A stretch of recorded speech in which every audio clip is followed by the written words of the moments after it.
ఓం నమ శివాయ పరబ్రహ్మ పరమాత్మ నమః జగత్తుత్పత్తి స్థితి ఫలయ బ్రహ్మ హరియరాయ త్రిగుణాత్మే సర్వగమతిగామి దర్శ దర్శ దత్తాత్రేయ నమసంతిని సిద్ధి కురు కురు కురు కురు కురు కురు కురు స్వహ కుర్రో కుర్రు కొండదేవత అంబ పలుకు చక్కదాంబ పలుకు అంబ పలుకు జగతాంబ పలుకు మహాశక్తి పలుకు సమ్మక్క పలుకు సారలమ్మ పలుకు కొండదేవత పలుకు జాయ్ కొండదేవత. ప్రజలందరికీ నమస్కారము. 2025 నూతన సంవత్సరం రాశి ఫలితాలు ఎలా ఉన్నాయా అనేది మార్చి ఫలితాలు చెప్పబోతున్నాను. ముందుగా మేషరాశి ఫలితాలు. ఈ మేషరాశిలో ఉండవలసిన వాళ్ళందరికీ స్థితిగతులు ఎలా ఉన్నాయి, యోగ నక్షత్రం ఎంతవరకు వచ్చింది, వాళ్ళ ఆలోచన, వాళ్ళు చేయాల్సిన కార్యక్రమాలు, వాళ్ళు ఏది అనుకుంటున్నారు, మరి ఏది అనుకున్నా కూడా వాళ్ళకి ఏది కాకోకుండా, డబ్బు సమస్యలతో బాధపడే వాళ్ళకి, కుటుంబ సమస్యలతో బాధపడే వాళ్ళకి, ఉద్యోగ విశేషాల్లో దగ్గరకు వచ్చి దూరం అయిన వాళ్ళకి, ప్రేమించిన వాళ్ళు దూరం కావటం, ప్రేమ విఫలం కావటం, మనశ్శాంతి లేకోకుండా ఉండటం, ఇలాంటి సమస్యలతో అందరూ సతమతం అవుతున్నారు. కాబట్టి మీ పేరు బలాలను బట్టి ఎలా ఉందా అనేది ఇప్పుడు మేము చూసి చెప్పబోతున్నాను. ముఖ్యంగా మేషరాశి ఫలితాలు. మొదటి, ఈ మేషరాశి వాళ్ళకి ఆదాయంలో ఖర్చులో ఎక్కడికి పోయినా కూడా లక్ష్మీ కటాక్షమైన కళ అనేది ఇలా పేరు బలంలో కనబడుతుంది. కాబట్టి మెయిన్గా అశ్విని నక్షత్రం 1, 2, 3, 4 పాదాలు, కృతికా నక్షత్రం 1, 2, 3, 4 పాదములు అనగా, రేవతి నక్షత్రం 1, 2 పాదములు అనగా మేషరాశి ఫలితాలు. ఈ మేషరాశి వాళ్ళకి గ్రతములో ఉండదాని కాకోకుండా ఇప్పుడు కొంత మార్పులు రాబోతున్నాయి, చేంజెస్ రాబోతుంది. వాళ్ళు చేయాల్సిన ఉద్యోగ విశేషాల్లో కొన్ని డెవలప్మెంట్ కావాల్సినవి, అభివృద్ధిగా రావాల్సిన టయాలు అది దగ్గరలోనే రాబోతున్నాయి. మరి వీళ్ళు ఎన్నో రోజుల నుంచి ఎంతో కష్టపడుకుంటూ కుటుంబ బాధ్యతలన్నీ ఈపి మీద వేసుకొని కుటుంబాన్ని బాగా చెయ్యాలని శత ప్రయత్నాలు చేసుకుంటూ వస్తుంటారు. ఏ ప్రయత్నం చేసినా కూడా చేతికాడికి వచ్చింది చేజారిపోవటం, మనశ్శాంతి లేకోకుండా ఉండటం, నమ్మిన వాళ్ళు ఇబ్బంది పెట్టడం, ఏ కార్యక్రమం చేసినా కూడా ఏదో ఒక సమస్యలు అనేది కొన్ని వెంటాడుతుంటాయి. మరి ఈ సమస్యలో ఉండవలసిన వాళ్ళందరికీ ఈ 15వ తారీఖు నుంచి వాళ్ళకి అదృష్ట గడియ రాబోతుంది. ఈ 15వ తారీఖులో వాళ్ళకి కొన్ని అద్భుతమైన పనులు, అద్భుతమైన విషయాలు, కుటుంబంలో ఒక మంచి శుభవార్త అలాంటిది వినాల్సిన టైము దగ్గరికి వచ్చేసింది. మరి ఈ రాశిలో ఉండవలసిన వాళ్ళకి అందరికీ ప్రజలలో కొంచెం జనకన్ను అనేది ఎక్కువగా కనబడుతుంటుంది. అంటే ప్రజలలో ఏడుపు, బాగున్నారు, వీళ్ళకేమి తక్కువ, అంటే మీ దగ్గర ఏమీ లేకపోయినా కూడా బాగున్నారు, అభివృద్ధిగా వస్తున్నారు, పైకి వస్తున్నారని అని ప్రజా ఏడుపు ఎక్కువగా ఉంది.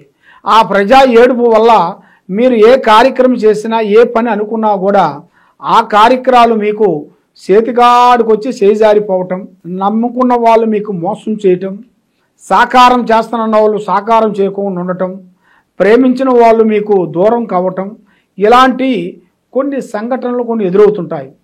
మరి ఇలాంటి కొన్ని సంఘటనలు ఎదురైన దాని వలన మరి మీ జాతక యోగంలో చూసుకుంటే మరి నూతన పనులు, నూతన కార్యక్రమాలు రావాల్సినవి కూడా కొన్ని పెద్దవాళ్ళ తరపు నుంచి కొన్ని ఆస్తులు కానీ, పెద్దవాళ్ళ తరపు నుంచి కొంచెం భూమి సమస్యలు కానీ, అన్నదమ్ముల్లో ఉండవలసిన కొన్ని భూమి సమస్యలు కానీ, కొన్ని ఎదురుగా రావాల్సినవి కూడా అతి దగ్గరలోనే మీకు రాబోతున్నాయి.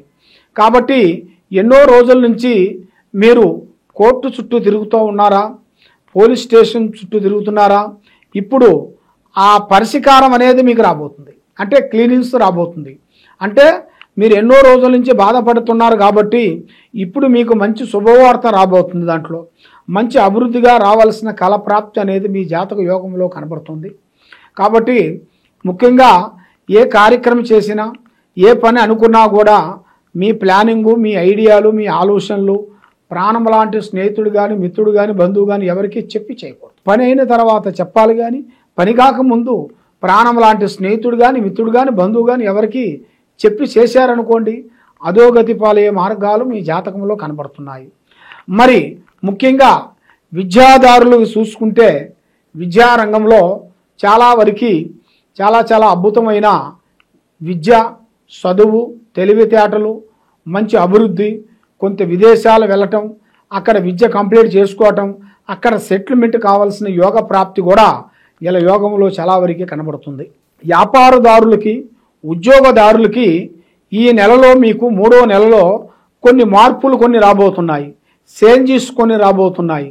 ఒక్కొక్క కార్యక్రమం మీరు ఒక్కొక్క విధంగా మీకు అదృష్ట గడియలు అతి దగ్గరలోనే వచ్చే మార్గాలు కూడా మీ జాతక యోగంలో కూడా చాలా వరకే కనబడుతున్నాయి. కాబట్టి మీరు ఏ కార్యక్రమం చేసినా, ఏ పని అనుకున్నా, ఎక్కడ పోవాలనుకున్నా కూడా మీరు ఆలోచించి ముందుకు అడిగేయాలి. గబగబా అని మనకు ఒకరు చెప్పారులే, మనం విన్నాములే, ఆ విధంగా మనం పోతాములే అనుకున్నట్టుగైతే చాలా వరకు ఇబ్బందులు ఎదురు కావాల్సిన యోగాలు కూడా కొన్ని కనబడుతున్నాయి. మరి వ్యవసాయదారులకి ఈ సంవత్సరంలో 2 పంటలు మంచిగా అభివృద్ధిగా వస్తాయి. దాంట్లో ఎలాంటి ఇబ్బందులు ఏమి లేవు. దాంట్లో వ్యవసాయంలో కూడా విజయం అనేది ఉంది. వాళ్ళు అనుకున్న పంట అనుకున్న టయానికి వాళ్ళ చేతికి అందిద్ది. దాంట్లో ఎలాంటి ఇబ్బందులు ఏమి లేవు.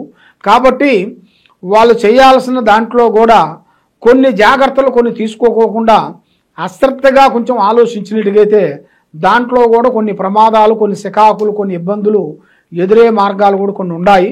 కాబట్టి మీరు ఏ కార్యక్రమం చేసినా, ఏ పని అనుకున్నా కూడా ముందే పబ్లిసిటీ చేయకోకుండా మీరు చేయాల్సిన పనులు పెద్దవాళ్ళ ఆశీర్వాదం తీసుకోవాలి, చాలా ఇంపార్టెంటు. మరి ఈ జాతకంలో ఉండవలసిన వాళ్ళందరికీ ఒక స్త్రీ నుంచి అదృష్టం అనేది కలిసి రాబోతుంది. ఒక స్త్రీ నుంచి అదృష్ట యోగం అంటారు.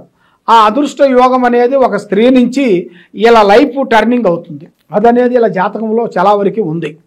అది ఊహించని అదృష్టము, ఊహించని కటాక్షం అనేది ఇలా జాతకంలో తప్పకుండా ఆడవాళ్ళకు కానీ మగవాళ్ళకు కానీ, ఆడవాళ్ళకంటే మగవాళ్ళ నుంచి విజయవంతం అనేది అవుతుంది. ఒక మగవాళ్ళ నుంచి విజయవంతం అవుతుంది. ఆడవాళ్ళకి మగవాళ్ళకి అనేది ఒక స్త్రీ నుంచి విజయం అవుతుంది. ఆ విధంగా ఇద్దరికీ వర్తిస్తుంది. కాబట్టి మీరు ఏ కార్యక్రమం చేయాలన్నా, ఏది చేయాలన్నా కూడా మెయిన్గా దైవ బలం అనేది చాలా గొప్పది. మరి ఆ దైవ బలాన్ని మించింది ఏదీ లేదు. మరి ఆ దైవ బలాన్ని మీరు చేసుకోవాలనుకుంటే దైవ పూజాభరణం మీరు చేసుకోవాలి. మరి దైవ పూజా బలం అనేది చేసుకోవాలనుకుంటే మీరు మన ఇంట్లోనే చేసుకున్న ఏమి ఇబ్బందులేమి ఉండవు. కాబట్టి పొద్దున టైంలో సూర్యుడికి రాకముందు తలస్నానం చేసి మీరు ఉదయము సాయంత్రము దీపారాధన వెలిగించేసి ముఖ్యంగా శ్రీ లక్ష్మీదేవత అమ్మవారు పూజాబలం చేయాలి. ఆ లక్ష్మీ అమ్మవారు పూజాబలం మీరు చేసినట్టుకైతే కరెక్ట్గా ఒక 4 నుంచి అప్పుడు గురుముహూర్తం అంటారు.